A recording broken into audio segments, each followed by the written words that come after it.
کرنے کے بعد صحابہ سے پوچھتے ہیں کہ ذرا بتاؤ اس بندے کو کتنی خوشی ہوئی کہ خوشی میں زبان بھی قابو نہ رہی اور اپنے آپ پہ کنٹرول نہ رہا اور خوشیوں کے ہجوم میں اسے یہ بھی پتہ نہیں چل رہا کہ وہ کیا بول رہا ہے۔ تو صحابہ نے عرض کی حضور بہت زیادہ اسے خوشی ہوئی۔ تو میرے حضور نے یہ بات کرنے کے بعد ارشاد فرمایا جس طرح اس کو گما ہوا اونٹ ملا اور اس کی خوشی کی انتہا نہ رہی، تو فرمایا جب کوئی شخص توبہ کرتا ہے اور اللہ کی حضور پلٹ کے آتا ہے، گناہوں سے معافی مانگ کے اس کی دہلیز پہ آتا ہے، میرے حضور نے فرمایا اللہ اس سے بھی زیادہ خوش ہوتا ہے کہ میرا بندہ میری چوکھٹ پہ آ گیا۔ تو وہ یہ چاہتا نہیں کہ اپنے بندوں کو عذاب دوں، وہ خود آگ میں چھلانگے لگائے تو اس کی مرضی۔ اگر گناہ سرزد بھی ہو گیا ہے تو کوئی بات نہیں، معافی مانگ لی۔ آپ نے نام سنا ہوگا محمود غزنوی اور ایاز کا، ان کا باہم محبت کا رشتہ بہت گہرا تھا۔ ایاز ٹوٹ کے چاہتا تھا بادشاہ کو، اب دیگر مصاحبین حسد کرتے تھے، بغض رکھتے تھے، وہ کہتے تھے یہ کوئی کیا اس میں کرشمہ اور کمال ہے کہ بادشاہ اس کو اتنا ہی چاہتا ہے۔ تو بادشاہ جب ان وزراء کا، مشیروں کا حسد حد سے بڑا ہوا دیکھا تو ایک دن سب کو اپنے دربار میں حاضر کیا۔ دربار میں ایک تالاب تھا تو اس میں مٹھی بھر کے موتیوں کی پھینک دی اور ایک وزیر کو کہا کہ یہ موتی نکال کے لاؤ اور یہ خیال کرنا کہ تمہارا لباس بھی، تمہارا بدن بھی نہیں بھیگنا چاہیے۔ تو سب نے کہا کہ یہ عجیب بات ہے کہ حوض کی تہ سے موتی نکال کے لائیں اور لباس بھی نہ بھیگے اور بدن بھی نہ بھیگے، یہ تو لازمی ہوگا۔ پھر دوسرے وزیر کو کہتا کہ یہ موتی نکال کے لاؤ، تمہارا لباس بھی نہیں بھیگنا چاہیے، تمہارا بدن بھی نہیں بھیگنا چاہیے۔ تو وہ آگے سے حجت کرتا یہ کیسے ہو سکتا ہے کہ بدن بھی اور لباس بھی نہ بھیگے اور موتی بھی نکال لاؤں؟ تیسرے کو، چوتھے کو، پانچویں کو، ہر ایک آگے سے حجت کرے یہ کیسے ہو سکتا ہے؟ پھر ایاز آ گیا تو بادشاہ نے ایاز کو کہا کہ یہ موتی نکال کے لانے ہیں اور تمہارا لباس بھی اور تمہارا بدن بھی نہیں بھیگنا چاہیے۔ ایاز نے فوراً چھلانگ لگی اور موتی نکالے۔ جب باہر نکلا تو بدن اور لباس پانی سے نچڑ رہا تھا، تو ایسے موتی بادشاہ کو پیش کیے اور بدن کپ کپا رہا تھا۔ تو بادشاہ بڑے غصے سے کہا کہ ایاز تمہارا بدن بھیگ گیا، تمہارے کپڑے بھی بھیگ گئے، میں نے کہا تھا لباس بھی نہیں بھیگنا چاہیے، کپڑے بھی نہیں بھیگنے چاہیے۔ تو ایاز بڑی لجاجت سے عرض کرنے لگا بادشاہ سلامت، آپ کے دو حکم تھے، ایک یہ کہ موتی نکال کے لانے ہیں، دوسرا حکم یہ تھا کہ لباس اور کپڑے بھیگنے نہیں چاہیے، تو ایک حکم میں نے پورا کر دیا ہے، دوسرے کی معافی چاہتا ہوں۔ تو صاحب اللہ نے حضرت انسان کے سینے میں جذبات کا ایک جہاں آباد کی، شیطان کو بھی انسان کے پیچھے لگا دیا اس کی آزمائش کے لیے، اس کے امتحان کے لیے، نفس بھی اس کے اندر موجود، اور دوسری جانب اس کو گناہوں سے منع بھی کیا اور نیکی کی تلقین بھی کی۔ اب کتنی مشکل زندگی ہے حضرت انسان کی، آئی جان شکنجے اندر جویں ویلنے دے وچ گنا، کتنی مشکل زندگی ہے، خواہشیں ہیں کہ آوارہ ہیں، آرزویں ہیں کہ بے قابو ہیں، اور دوسری جانب اللہ کا حکم ہے، اب کیا کرے؟ تو گناہ کرنے کے بعد پھر اللہ کے حضور توبہ کر لے، جو ممکن ہو وہ نیکی کرے اور گناہ سے مقدور بچنے کی کوشش کرے، لیکن بشری تقاضوں کے تحت اگر اس سے گناہ کبھی سرزد ہو جائے تو اس پر اکڑے نہ اور اس پہ مصر نہ رہے، اس پہ اصرار نہ کرے، بلکہ فوراً اللہ کے حضور توبہ کرے۔ گناہ کرنے کے بعد بندہ جب توبہ کرتا ہے، التائب من الذنب کمن لا ذنب لہ، تو وہ ایسے ہوتا ہے جس طرح اس نے گناہ کیا ہوا ہی نہیں۔ بندہ 100 بار گناہ کر کے توبہ کرے، اللہ 100 بار معاف فرما دے۔ وہ کریم ہے، 70 ماؤں سے زیادہ پیار کرتا ہے۔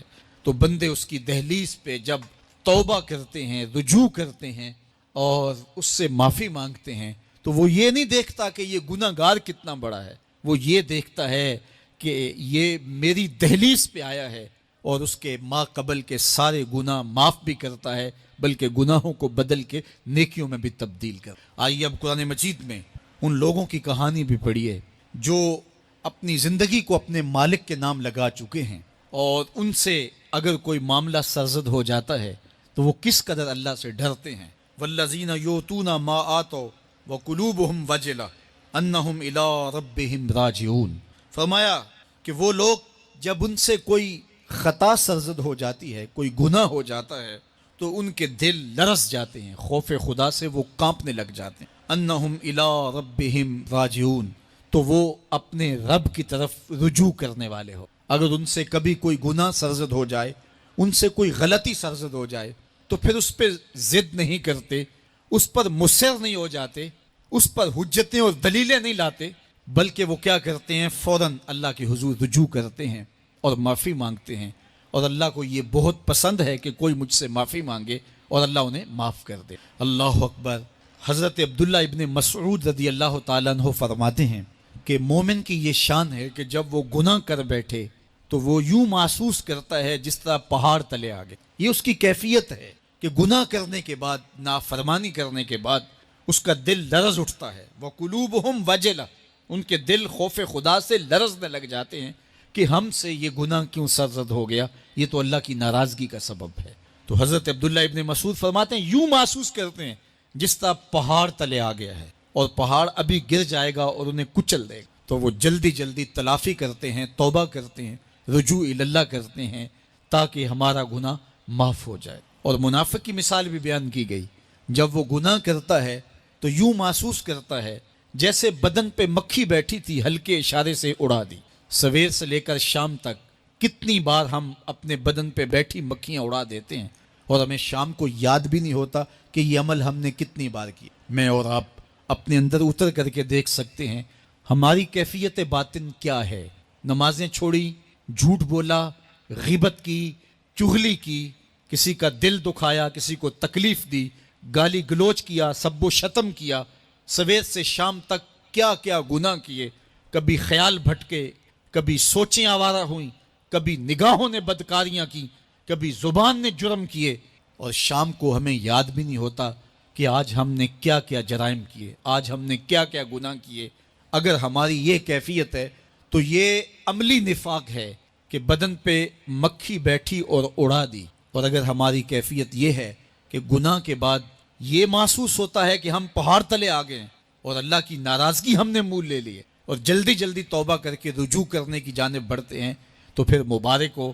نہیں تو مجھے اور آپ کو اپنا محاسبہ کرنا چاہیے.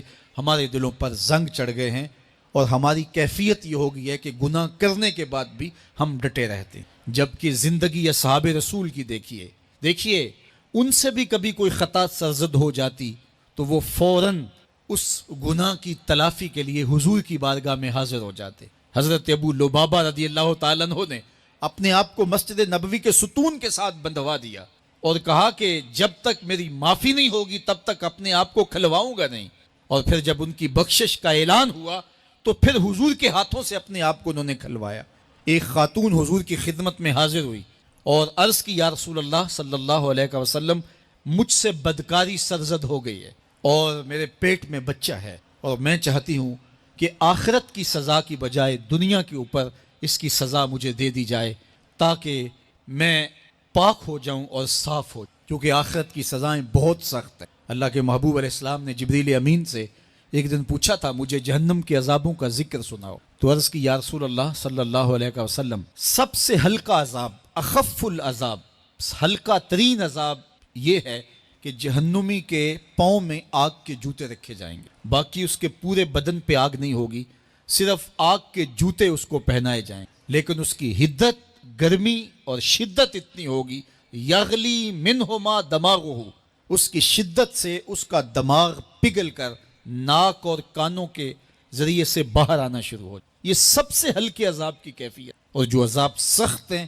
الیاذ باللہ، اللہ تعالیٰ قرآن مجید میں فرماتا ہے ثم لا يموت فیہا ولا یحیا. اس بڑے عذاب کا ذکر کیا جو جہنمیوں کو دیا جائے گا.